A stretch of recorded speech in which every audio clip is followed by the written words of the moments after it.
Adı ne senin? İsmail. İsmail'cim, hoş geldin. Rabbim sizleri bağışlasın, zihin açıklığı versin. İsmailcan, yaş duyacağın defterler. Şöyle bir alalım, sonra senin bu sulu boya setin, bu kuru boya, kalemlik, bu sulu boya, bu senin çantan. Şimdi bu malzemelerini şöyle tekrardan alalım bunları. Çantanı tut.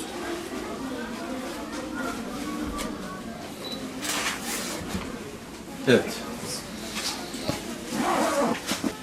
Şunun şeyini bağlayalım mı sana?